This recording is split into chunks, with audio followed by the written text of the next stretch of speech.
Many thanks to my supporters on Patreon. If you'd like to join them, check the link in the description. But now, enjoy the video.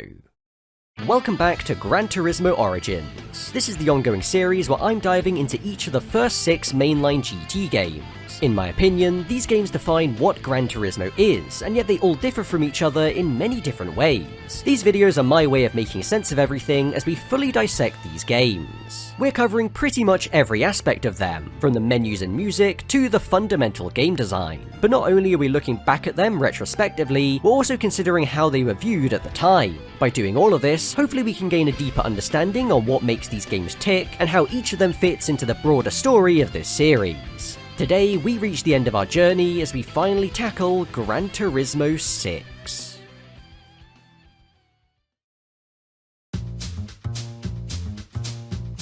In the early 2010s, Gran Turismo found itself in a very unfamiliar position. Whilst of course not being perfect, the first 4 games in the series were still generally considered to be the gold standard when it came to console racing games. However, the somewhat mixed response to Gran Turismo 5 as a result of its compromised developments and a few questionable design choices meant that the series could no longer be considered as the de facto market leader. Regardless, GT5 did at least meet expectations when it came to the commercial perspective, shifting close to 12 million copies by the end of its run. As such, just a couple years after GT5's release, there was still a strong appetite among players for a new entry. Gran Turismo 6 had been referenced by Masanori himself even before GT5 had released, so it was something of an open secret. But what wasn't quite as clear was on which console we would actually be able to play it. In February 2013, Sony announced their new PlayStation 4 to release later that year. Around the same time, there were rumours emerging from within Sony that Gran Turismo 6 was planned as a PS3 title. Ultimately, these rumours would be proven correct when the game was officially unveiled as part of the series' 15th anniversary celebrations in May 2013. Along with the expected smorgasbord of new cars and tracks, one thing that soon became clear was how GT6 would be heavily based on its predecessor. Of course, this would have its positives and negatives. For example, the controversial standard cars would return, but it was promised that many of the worst looking ones would be improved. There would also be enhancements made when it came to the driving physics and visuals in general. Even though the game would be releasing so late into the PS3's life, the Polyphony team still planned on supporting GT6 for many years after, including with downloadable content. As well as even more cars and tracks, enhanced versions of the Course Maker and B-Spec mode were promised for post-launch updates. There would also be Vision Gran Turismo. Not to be confused with their E3 2005 trailer of the same name, Vision GT would be a collaboration between Gran Turismo and various brands to design unique concept vehicles especially for the game, and the plan was that they would be continually added through frequent updates. In a big part thanks to being based so heavily on GT5, GT6 would become only the second game in the series to not be delayed, releasing worldwide on December 6, 2013. However, what was even more notable was that this was a few weeks after the PS4 officially debuted. So, for the first time ever, Polyphony found itself releasing a mainline Gran Turismo game on an outdated console. For a series that placed so much stock in its technical aspects, this was a very unusual choice, but it did offer a fascinating opportunity. By this point, Polyphony had a much better handle on developing games for the PS3. At the same time, they had a massive wealth of content to make use of, with even more planned for the future. In essence, they now had all of the pieces in place to make Gran Turismo 6 the game that many expected Gran Turismo 5 to be. But whether they would actually achieve this is another story entirely. In terms of its overall theme, GT6 is still very much along the lines of GT5, but there are some differences. I think the general layout of these menus is a bit neater and more visually pleasing. Whilst you can't personalize your homepage anymore, I think their use of deep blue as the primary color was a nice choice, and this is also reflected in the box art of the game. As for the music, again this will be pretty familiar. Many of the songs from GT5 are even carried over, but there is still a decent selection of new ones.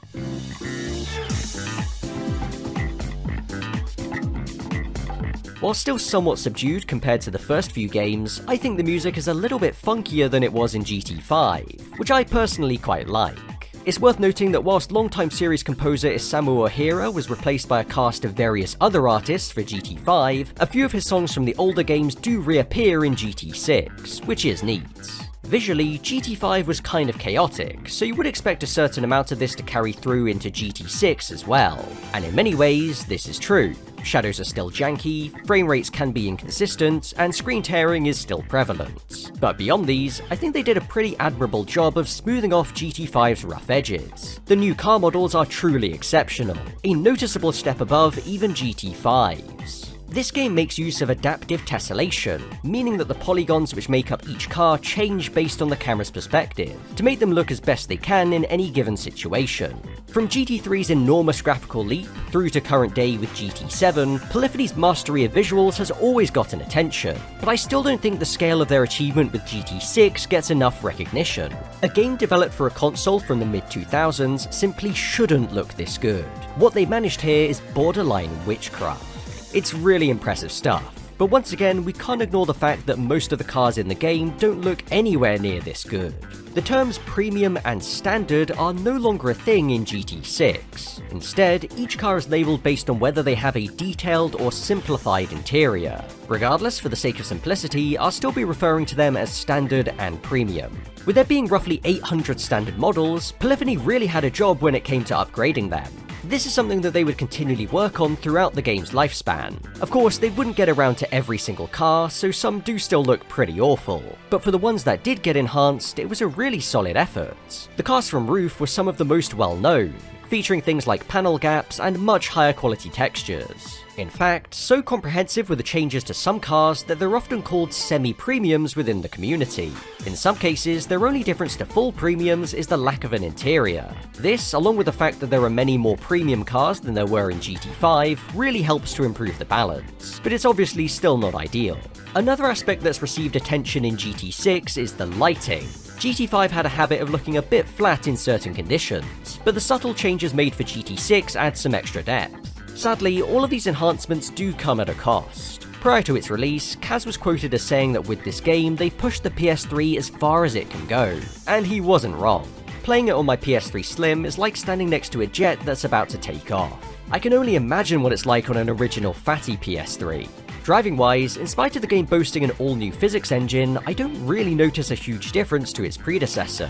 Mid-engine cars feel a bit looser, but that's about it. And honestly, that's not a bad thing. I felt that GT5's handling struck a solid balance, and GT6 is just like a slightly more detailed version of that. However, something that most people would agree should have been overhauled is the car sounds. Following the complaints with GT5, improvements were made, but still not enough to fully satiate the most vocal critics.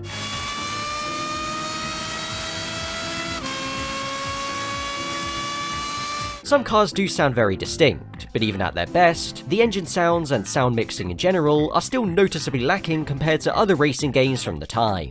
GT6's in-race music is once again a reflection of what was popular when it came out. The emphasis on electronic music is a lot stronger, with drum and bass seeing a decent amount of representation. At the same time, rock is still a major factor, with most of it coming from our guy, Daiki Kasho. This includes the song from the intro movie.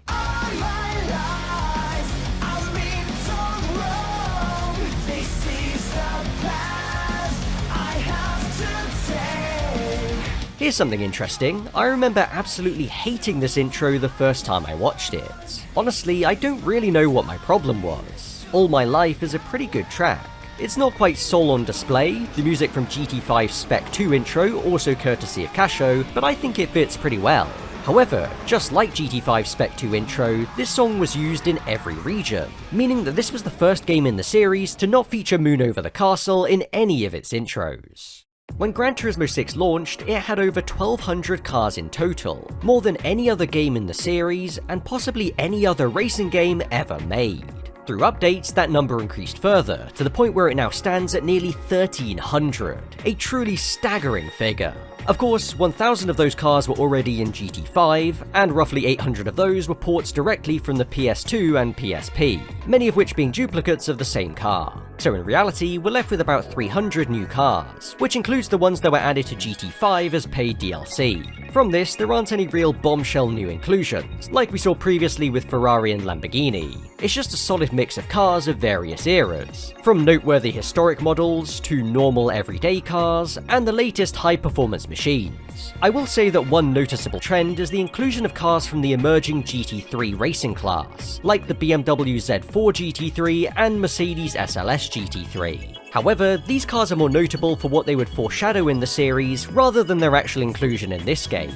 As I mentioned earlier, Vision Gran Turismo concept cars were added to the game gradually, with models from 16 different brands eventually appearing in GT6. These represent an eclectic mix of ideas, some of which I like, and others I really couldn't care less about.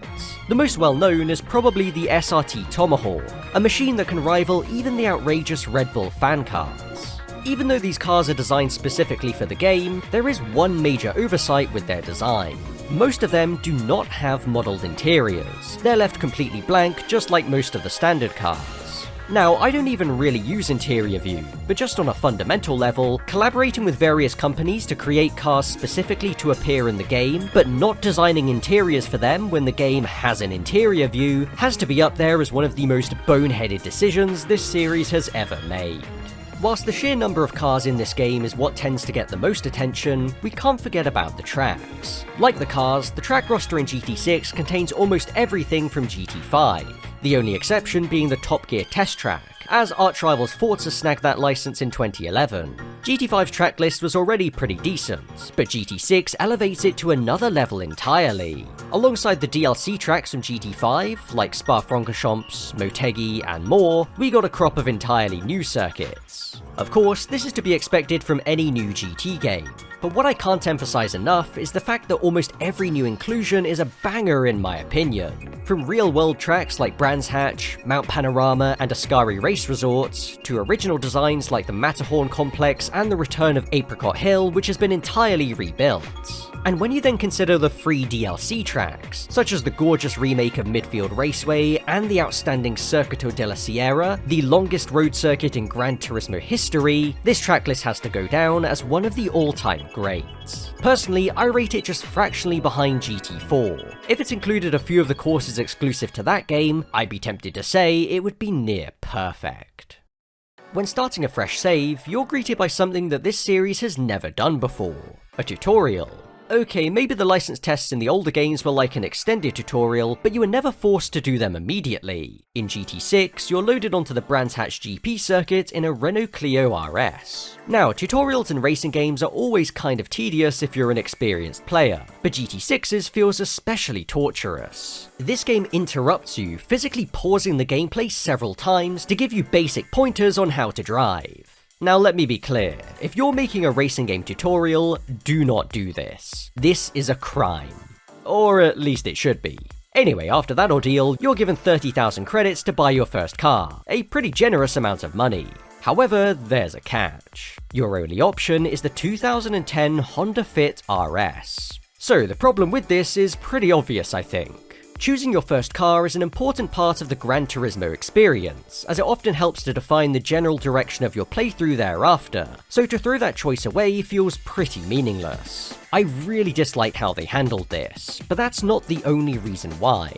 After you buy the Fit, you still have 13,000 credits left over which you can use to buy something else, and then even sell the Fit to get some extra cash to use for upgrades. This means that you can technically have that experience of choosing your starter, but it still feels wrong. Now, if after completing the tutorial the game said, "Congratulations, here's a Honda Fit, now get racing," that would be one thing, but it doesn't do that. No, it gives you money, a lot more than the car actually costs, and then makes you navigate through the dealership past all of the cars you could be choosing instead, so you can manually buy the Fit. Why do they make you do this? To me, it just comes off like they're rubbing salt in the wound.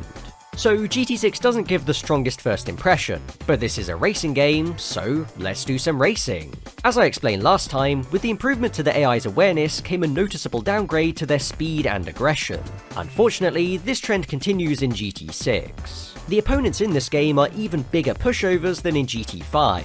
They are cripplingly slow to the point where you'll even get caught out, and not just in the early game events. events. As you progress through this game, there's something that you'll likely notice. In the older games, the races typically used a grid start.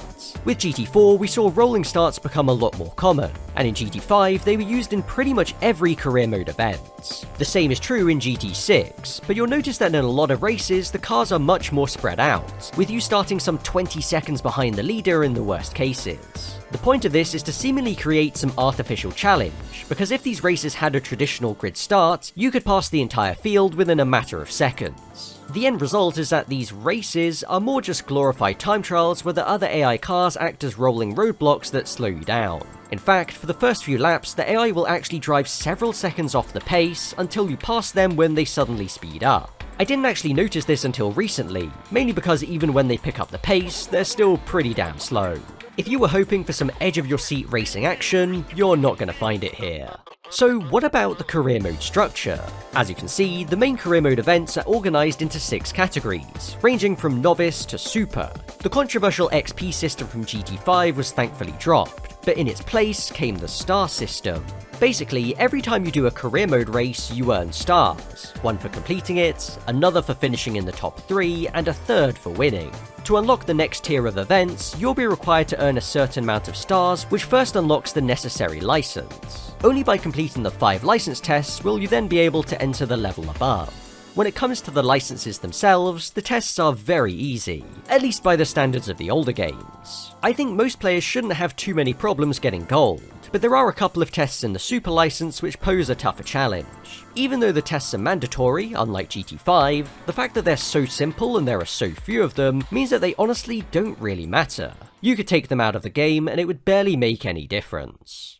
As for the star system, there was a real risk of this just being the XP system all over again. In the novice events, you'll notice that each event requires more stars than the last, directing you to play them in a linear order. Thankfully, when you graduate to National A and beyond, this is no longer the case, with you being able to do the events here in any order you want, with the exception of the final championship in each tier. In the older games, having the freedom to mix up the order of events gave them a lot of replayability. You could imagine the career as a tree, with various branches leading to even more branches constantly opening outwards. One of the major factors in how this worked was the prize cards. Every event you did gave you a unique prize card, which you could then utilize in the events it was eligible for.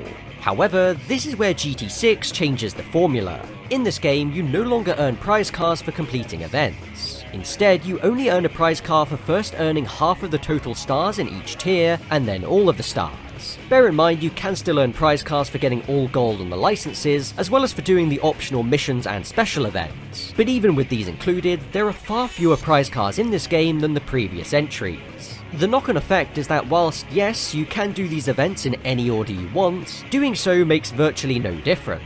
You always end up in the same place, earning exactly the same prize cards in every playthrough. In fact, as completing events is now meaningless, you can just jump from event to event, doing one race here and one race there, until you earn enough stars to move on. None of the choices you make really seem to matter. This point is only emphasized by the fact that there's now just one universal dealership where every car can be bought at all times. This decision has its pros and cons. A positive is that you'll never end up in a situation like GT5 where you can't find a certain car. However, one of the biggest negatives is that this now makes choosing which cars to buy a much less interesting experience. In GT6, you'll also find the performance point system, which rates cars based on their average performance. Technically, this was introduced in GT5, but as it came in an update, none of the career mode events were balanced around it. In GT6, almost every event has a performance point restriction, so it's a lot more important. Although in many cases, the game does give you a bit of extra leeway over the AI. Also, the ratings themselves aren't always super accurate. For example, the Toyota TS030 LMP1 car is extremely underrated, having a lower point rating than many GT cars which it can easily beat on track. However, for the most part, performance points do act as a rough guide for how competitive each car will be. So when you consider this as well, what you'll realise is that even though there are almost 1,300 cars in the game, which you can purchase whenever you want to, you have literally no reason to use 95% of them. And maybe even that's too generous. A symptom of having so many cars in a game is that you'll never be able to design the game in a way where a player can make use of the vast majority, without the career being 1,000 hours long. But even still, they could have at least tried. Over the previous few games, this series picked up so many weird and wonderful cars, stuff that you can't really find anywhere else, but there will almost always be far better options that represent more performance for less money. Of course, you don't always have to make the optimal choice, you can choose these oddballs instead, but knowing that you're inconveniencing yourself just to drive something interesting never feels fully satisfying. This is something that I think a lot of people ignore when they talk about being given total freedom in what makes racing games fun. Because freedom is great, but only within reason. Just because a game gives you the freedom to drive many interesting cars and do interesting things, doesn't mean you actually will. It's also about giving players a reason to do those things. Game mechanics like prize cars and rotating dealerships created scenarios where you could end up doing those things and driving those unusual cars simply because the limitations you were under meant that they represented the ideal choice in that specific moment. Situations like those simply don't exist in GT6's career. For me, GT6 was the first racing game where I really started getting into online league racing. Part of that was as a result of being underwhelmed with the single player, but still wanting to play the game. Once again, the servers for this game are long gone, but my memories still live on. Like many other things, the online experience of GT6 was similar to GT5. You could definitely have a lot of fun just messing around, but my shift in focus meant that I started taking it more seriously. Doing so did make the issues a lot more frustrating though. Instability was still a major problem. Some of the things I experienced personally were lag spikes that sent people flying around the track at 300 miles an hour, and the game frequently getting stuck during the black screen just before the start of a race. I swear I still have nightmares about this even now. So it clearly wasn't perfect, but when everything went smoothly, it could be a lot of fun. The addition of quick matches was a welcome inclusion, allowing you to jump into some racing with evenly matched cars that would somewhat foreshadow what we would see in the games after this. Even though this game wasn't as popular as GT5, it still had a very active and vibrant community, even into its later years. This was fostered further by features like clubs, which made hosting events easier. In spite of its flaws, I still look back on my time with GT6's online fondly.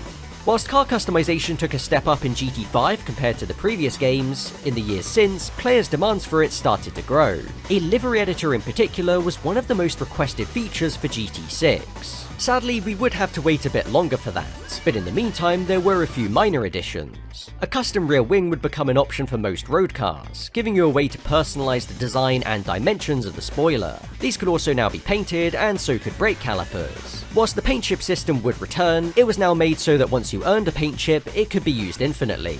Certain premium cars also got a few extra options, such as custom gauges and optional number boxes. Photo travel's back, albeit with fewer locations than before.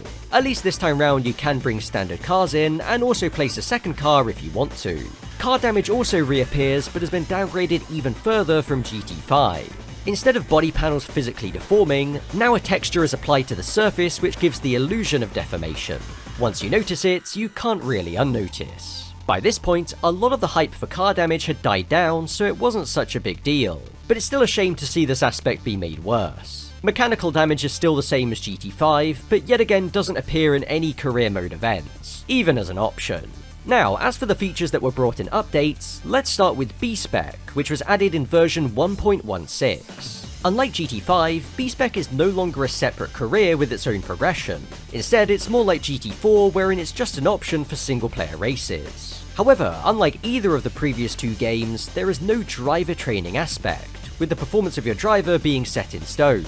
You can of course do all the basic things, like tell them to speed up or pit in, but you also have the option to make them do certain things manually, such as accelerating, braking, and switching lanes. These real-time controls were included mainly to address complaints from the previous games that the B-Spec drivers were kind of stupid, and sometimes struggled to overtake cars they were much faster than. Ultimately, B-Spec doesn't serve much purpose in this game, given that A, the AI is pretty slow, so you're often just better off doing these races yourself, and B, there are no long endurance races in this game.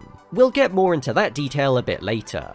By far the most anticipated thing to come to this game in an update was the course maker. GT5 had a course maker, but it only allowed for some basic options. With GT6, we were promised the ability to design tracks from scratch. It took a while, but this feature did eventually come to the game in September 2015, the awkwardly named Track Path Editor. But here's the thing. To use it, you had to install an app that was only available on tablets, but people were quickly able to make it work on smartphone and PC. However, the fact that any track's design had to be imported into GT6 via the internet meant that it was another casualty of the server shutdown in 2018. As for its functionality, it was pretty solid, as you use the tablet's touchscreen to mold the tracks as you pleased. As someone who loves doodling racetracks for fun, I often found myself loading it up just to play with in my free time, even if I had no intention of importing them into GT6. It wasn't perfect though. There were only 3 real circuit themes, all of them being on tarmac, which was a step down from GT5. You could also place trackside scenery to add some flavour to your circuits, however the options were very basic. Elevation changes were set and couldn't be edited, and there were limitations when it came to how sharp or narrow you could make corners. All in all, it was solid, but having waited the better part of 2 years for it, most people just expected a bit more. Still, the freedom this offered players was pretty cool. There were many replicas of real-world circuits, tracks from past GT games, and plenty of other interesting ideas, all of which you could download and drive on yourself. And that's before we even get to the modded tracks. Beyond the main career mode races, there are plenty of other events to do. Missions and coffee breaks return from GT4. The former focuses on overtaking challenges, whilst the latter is a bit more varied. You'll find the usual cone-based shenanigans, just like its namesake, but there are also drifting events, and eco-runs where you're tasked with managing a limited amount of fuel. Both of these features help to keep the gameplay varied, but that's also achieved by the special events. At launch, there were just 2, the Goodwood Festival of Speed and the Lunar Exploration. The first of those is an homage to the real-life Festival of Speed, where you're tasked with driving various cars up the Goodwood Hill climb. It's very grounded, which is in stark contrast to the Lunar Exploration. Here, you get to drive the lunar roving vehicle on the surface of the moon, effectively recreating NASA's Apollo 15 mission. Only Gran Turismo would think to try something like this. More special events would be added over time. The Red Bull X Challenge isn't listed as a special event, but it pretty much is. It brought new vehicles like the Red Bull X 2014 Junior and Standard. These cars are pretty fun to drive, and the races are actually some of my favourite in the entire game, featuring grid starts and decently competitive AI. The Sebastian Vettel X Challenge returns as part of this, featuring the X 2014 fan car, but thankfully it's nowhere near as difficult as GT5's. The Ayrton Senna Tribute came in Update 1.08, including a series of time trials using vehicles from Senna's career on new 1980s versions of Brands Hatch and Monza. It also includes slideshows detailing Senna's career and legacy. And finally, we have the Sierra Time Rally. This is the event that brought with it the formidable Circuito della Sierra. The event itself is an outrun-style checkpoint challenge where you have to complete a full lap before time runs out, whilst also earning points and building up a combo meter. Even though there are fewer of them, I think the special events in GT6 are generally better than the ones in GT5. With the exception of the Lunar Exploration, which I do respect but still wish to never have to play again, I like all of the events here. For me, the Sierra Time Rally is the standout though. It's such a fun idea that I never really expected from Gran Turismo. The track itself is awesome, and it's honestly kind of addictive just trying to beat your own high scores. I just wish it had a little bit more replayability though. So, as I've discussed already, the main single player is pretty lackluster, but I'd be lying if I said that it didn't have any good points. One thing I really appreciate about GT6 is the event variety. Even though the game doesn't really incentivize players to use much of its expansive car roster, if you want to, you'll find events catering to pretty much every type of car imaginable. And that's not all, there are also some pretty interesting event themes. From ones that focus around a certain location, like Gornagrat League, to others that are based around the conditions you race in, such as Midnight Racers. For me, one of the standouts is the Rainmasters event. Like GT5, wet weather is frustratingly underused in the main career, like many other things, but this event is the only exception outside of the super events. Here you're tasked with racing a high-performance rear-wheel drive road car at some of the most challenging circuits in the game, all in the pouring rain. In a game where most of the races kind of just feel the same, this event really stands out for being a unique challenge.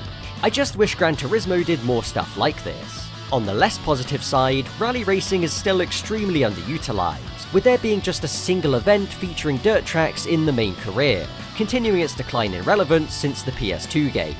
As we're on the topic of events, something that you've probably noticed is that the colourful and expressive event banners are not here, instead replaced with basic in-game screenshots. To be frank, I really have no idea why they changed this, because not only does it take some personality away from the game, it also makes the career seem smaller than it is. All of the events kind of blend into one.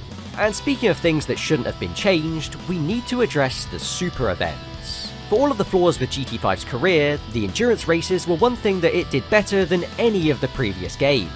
Provided you actually got far enough in the game to unlock them, you would discover full-length enduros with tyre wear, fuel usage, variable time and weather, and twice as many cars on track than any of the games before. The 24-hour races represented the ultimate challenge in GT5, and arguably the ultimate challenge in Gran Turismo as a whole. However, after reaching this peak, they decided to take a drastically different direction with GT6.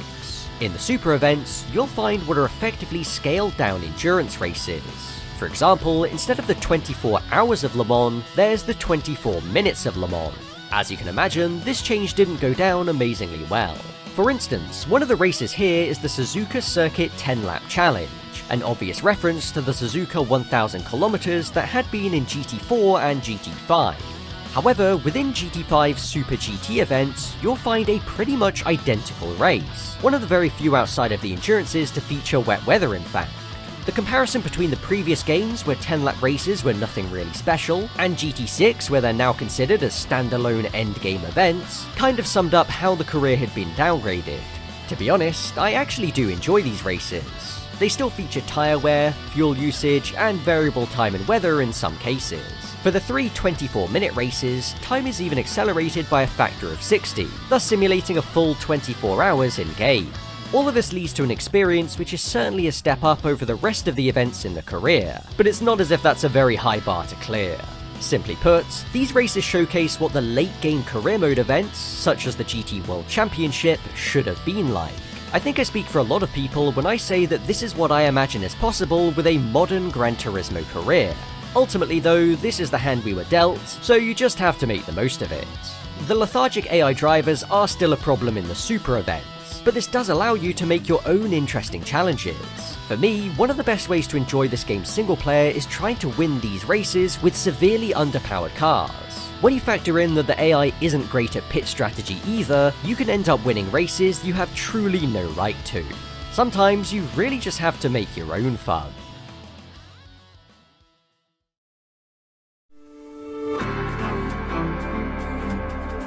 From many perspectives, Gran Turismo 6 was the final send-off for the PlayStation 3, the last major title released exclusively on the platform. But did it send the console off in triumph, or with a whimper? Much like its direct predecessor, the initial reception to this game was quite mixed. For some, it was like GT5, but improved in almost every aspect, much like how GT2 was to GT1, or GT4 to GT3.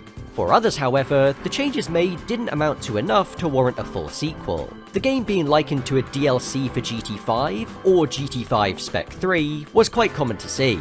But the most critical perspective was from those who saw the game as a relic of the past, an aging dinosaur whose only real selling point was sheer numbers. I think all of these points of view are valid to some degree.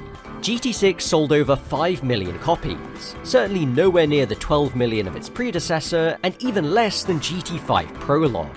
However, that still makes it the 9th best-selling PS3 game ever, an impressive feat considering it only released after the PS4 was already on the market.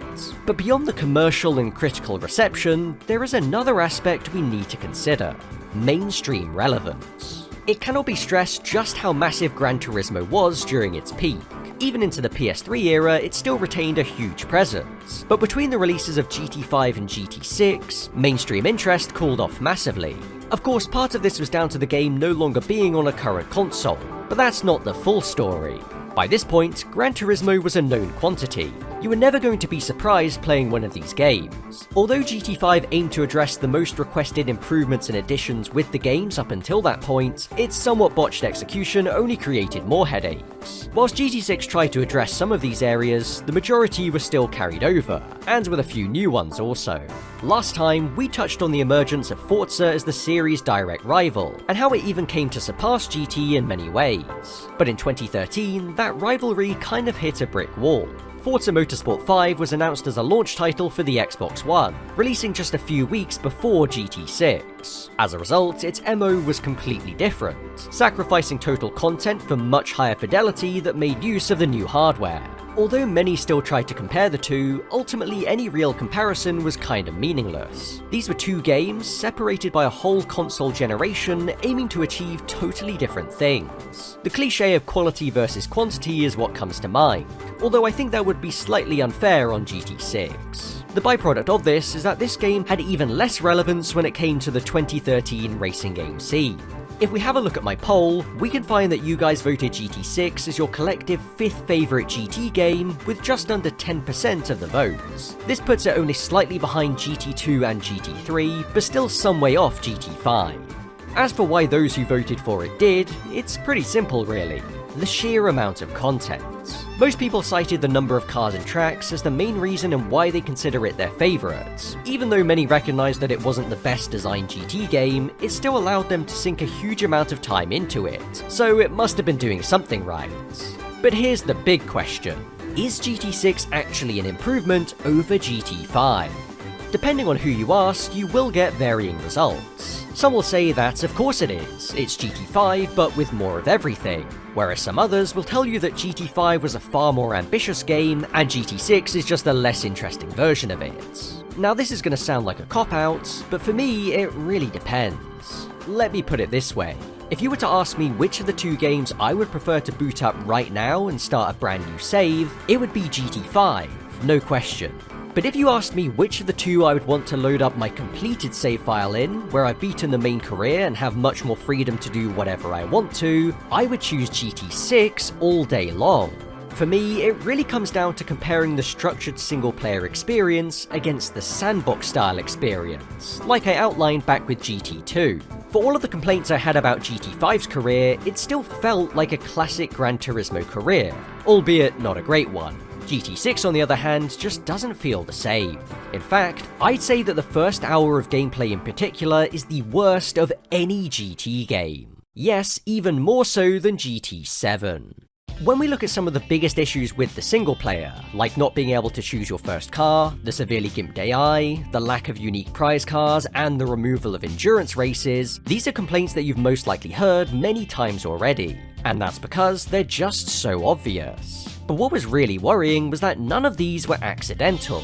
They were all deliberate design choices. Whilst I get that many of these decisions were aimed at making Gran Turismo more accessible, I still don't think that justifies them. Because there is a big difference between including things that make a game more appealing to a wider audience, and just stripping away a lot of what makes it enjoyable for the core fanbase. There is an important balance, which GT6 clearly doesn't even come close to striking. However, there is one major way in which this game redeems itself. For all the past games, I've chosen one aspect that I believe makes them worth revisiting in current day, and with GT6, it has to be its sandbox. When you look at the game through this lens, many of its weaknesses actually become strengths. For instance, the fact that every car is available in the dealers at any time means that you can just get lost browsing it for hours, reading all of the car descriptions and discovering some models you never even knew existed. And that's before you even buy anything. The number of possibilities this game offers when it comes to experimenting with cars is astounding.